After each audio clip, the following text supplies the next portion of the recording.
handful of stories from Invictus Games competitors who have experienced life-altering events. There are hundreds of other servicemen and women who showcase their Invictus spirit every day by overcoming injury and illness, reminding us what grit, determination, defiance, and the will to succeed really mean. This book recognizes the amazing examples set by our servicemen and women, their contribution to society, and ultimately the sacrifices they are prepared to make for their country. We can all draw strength from these breathtaking stories. The men and women who feature in this book, and the many others like them around the world, are a constant reminder that it is possible to overcome adversity, and that the impossible is possible if you have the will. I am proud that the Invictus Games continue to change lives every day, and am confident that you will be as moved and inspired by these stories as I have been. Prince Harry. Introduction. When I started Unconquerable, my thinking was guided by two lines of belief. First, that the Invictus Games would be like the Olympics or Paralympics, where the medal table is both pride and curse, and where lip service is paid to the importance of taking part, while all the attention goes to those standing on the podium.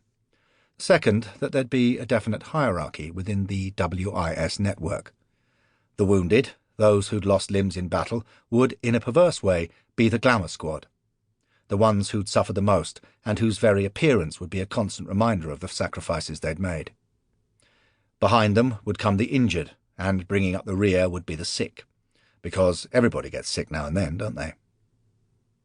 I could hardly have been more wrong on both counts if I'd tried.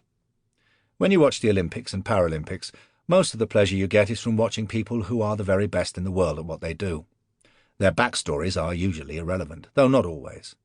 The impact of, for instance, the German weightlifter Matthias Steiner's gold medal at Beijing in 2008 is magnified several-fold when you know that his wife, Susan, had been killed in a car crash the year before, and he'd promised her, as she lay dying, that he'd become champion in her memory.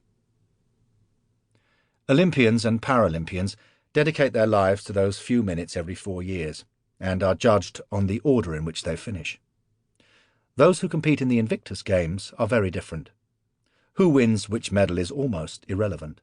It's not the finish line which counts. It's the start line.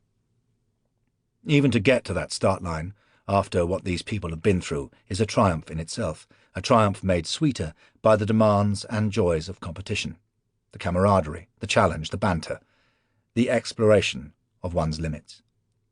And because everyone who competes has gone through some version of hell to get there, there is no comparing or grading of afflictions. More than one triple amputee told me that, yes, what they'd been through was horrific, and yes, day-to-day living could be very tricky, but there was also an acceptance of their situation and a determination to make the best of it. Their limbs weren't going to grow back, but nor were they going to deteriorate still further. The worst had come and gone. Crack on. Compare that to those undergoing prolonged cancer treatment or suffering the excruciating debilitations of post-traumatic stress disorder, PTSD. Less visible ailments, sure, but no less serious for that. In some ways, more serious, with the uncertainty of what might happen in the future and the fluctuations in how they feel not just week to week, but day to day and sometimes even hour to hour. I didn't know any of this at the start, but I learned pretty fast. I already knew that watching world-class athletes achieve greatness was inspiring. Now I learned that watching wounded warriors achieve greatness was more than inspiring. It was life-changing. As a writer, you do some projects for love and some for money. Now and then, though very seldom, you get to work on something which is an absolute privilege. Writing Unconquerable was one of those rare, precious things. Every day I felt humbled by the extraordinary stories I was hearing and awestruck at the astonishing resilience of the human spirit. I hope that when you read this book, you see why. Boris Starling, May 2017. Invictus. Out of the night which covers me, black as the pit from pole to pole, I thank whatever gods may be for my unconquerable soul. In the fell clutch of circumstance, I have not winced nor cried aloud.